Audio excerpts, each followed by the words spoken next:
मांगा नहीं था, उन्होंने अपनी मर्जी से अपनी कन्या को दहेज दिया था। और हम संसारी क्या करते हैं,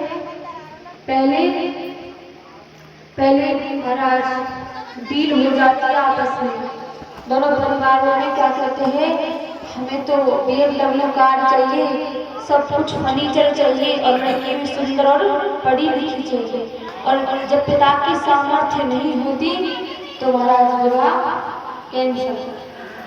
और जब लड़की घर आ जाती है, अगर उसके पिता ने उसको सामान थोड़ा सा हल्का दिया है तो सास क्या कहती है, उसमें कमी आ गई तो कहती है तेरी माँ ने दिया था, तेरे बाप ने दिया था, ऐसा कहकर ताने कसने लगती है।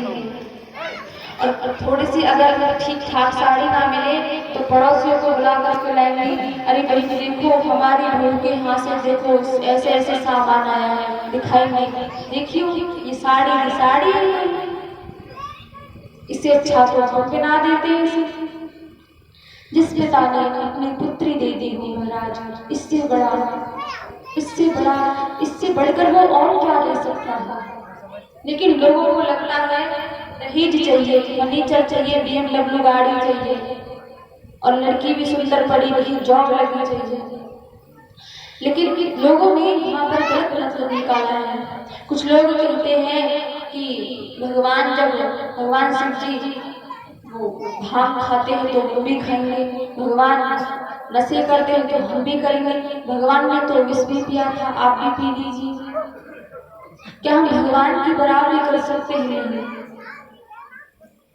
इसलिए महाराज हमें कभी भी ग्रंथों को सही तरीके से समझना चाहिए, अपने दिमाग से उसका अर्थ नहीं निकालना चाहिए। ऋषियों से संतों से उनका अर्थ समझना चाहिए। अब भगवान ने इनसे विवाह किया तो भगवान का नाम पड़ा महाराज, बोलिए वल्लभ भगवान की जय। आगे भगवान द्वारिका जाकर सत्यजीत को मणि प्रदान किए। अब इधर सत्यजीत की चारों तरफ निंदा होने लगे, क्यों? क्योंकि इसने भगवान के ऊपर झूठा कलंक लगाया। अब तो महाराज इसका बाहर निकलना भी भारी पड़ गया, क्यों? जहाँ भी जाता लोग यही कहते कि ये झूठा है, इसने भगवान के ऊपर इतना बड़ा कलंक लगा दिया। अब महाराज इसका तो मुख ही बंद हो गया, अब बोले तो बोले क्या। इसने सोचा ऐसा करता हूँ, अपनी पुत्री सत्यभामा का विवाह भगवान से कर देता हूँ और मणि को दहेज रूप में अपनी पुत्री का विवाह उनसे कर देता हूँ, ऐसा विचार किया। और जो मणि भगवान श्री कृष्ण ने इन्हें प्रदान की थी, उसी मणि को भगवान श्री कृष्ण को दे देता हूँ। अब अपनी पुत्री सत्यभामा का विवाह भगवान श्री कृष्ण से किया और मणि दहेज रूप में दे दी। अब एक दिन भगवान बलराम जी हस्तिनापुर आ गए। इधर सत्यजीत एक दिन पूर्व में संत धर्मा से भी कह दिया था कि मैं अपनी पुत्री का विवाह तुमसे करूंगा, लेकिन इनको पता चला कि ये तो अपनी पुत्री का विवाह श्री कृष्ण के साथ कर दिए। इन्हें क्रोध आया और जिद करने लग गए। संत धर्मा ने सत्यजीत का वध कर दिया।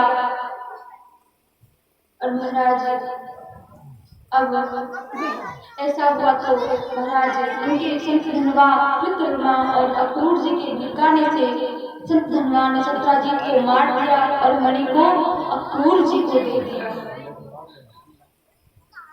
अब सत्यभामा अपने पिता के मरने पर रोती हुई भगवान श्री कृष्ण के पास गई, सारा दुख सुनाया। भगवान दाऊ जी के साथ संत धनवा को खोजते हुए आए, मिथिला पहुंचे। वहां संत धनवा का वध किए, किंतु इनके पास मणि नहीं मिली। क्यों? मणि को दे दिए थे अक्रूर जी को। महाराज अक्रूर जी को दे दिए तो ठाकुर जी सोचे कि इसके पास मणि नहीं मिली तो दाऊ जी को लगेगा कि कन्हैया ने मणि को छिपा लिया। तो दाऊ जी यह सोचकर, तो भगवान श्री कृष्ण यह सोचकर उदास होकर वहीं रुक गए। अब इधर मणि के कारण धन प्राप्त करके बड़े बड़े दान महायज्ञ करा रहे थे। भगवान अक्रूर जी से कहा, अगर आपके पास मणि हो तो हमें दे दीजिए, हम उसे राजकोष में जमा करवा देंगे। तो इस बात से नाराज होकर अक्रूर जी काशी चले गए, वहां दान यज्ञ करने लगे। अब अक्रूर जी के जाने के बाद द्वारिका में वर्षा होनी बंद हो गई। तो ठाकुर जी काशीपुरी गए और महाराज अक्रूर जी को समझा कर लेकर आए और भगवान के प्रेम से समझाने पर अक्रूर जी ने मणि को देना स्वीकार किया। इस प्रकार भगवान के 3 विवाह हुए। इस समयंतक मणि के पूरे चरित्र को जो श्रवण करता है, जो पढ़ता है, उसके ऊपर लगा हुआ बड़े से बड़ा कलंक मिट जाता है। अब भगवान एक बार हस्तिनापुर में यमुना जी के तट पर अर्जुन के साथ भ्रमण कर रहे थे। उसी समय देखा कि एक कन्या यमुना के तट पर तपस्या कर रही है। अर्जुन पास गए तो पूछा कि देवी आप कौन हैं और क्या चाहती है, अपना परिचय दीजिए। और तपस्या करने का कारण पूछा। उस कन्या ने कहा कि मैं सूर्य देव की पुत्री यमुना हूँ।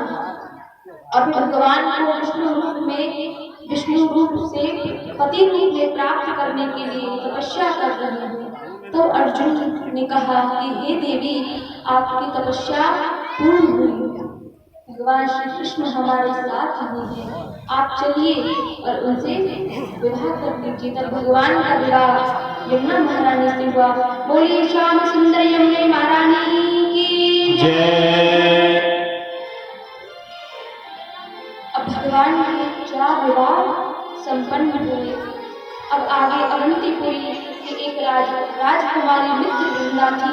ये भगवान से बहुत अधिक प्रेम करती थी, किंतु इनके भाई बिंदु अनुबिंद इनका विवाह दुर्योधन के साथ करना चाहते थे। तब भगवान इनका हरण करके ले गए और मित्र वृंदा का विवाह किए। इसलिए भगवान का नाम बोले मित्र वृंदारमण भगवान की जय। अब आगे कौशल देश की राजकुमारी सत्या थी। इनके पिता नग्नजीत के पास ऐसे 7 वृषभ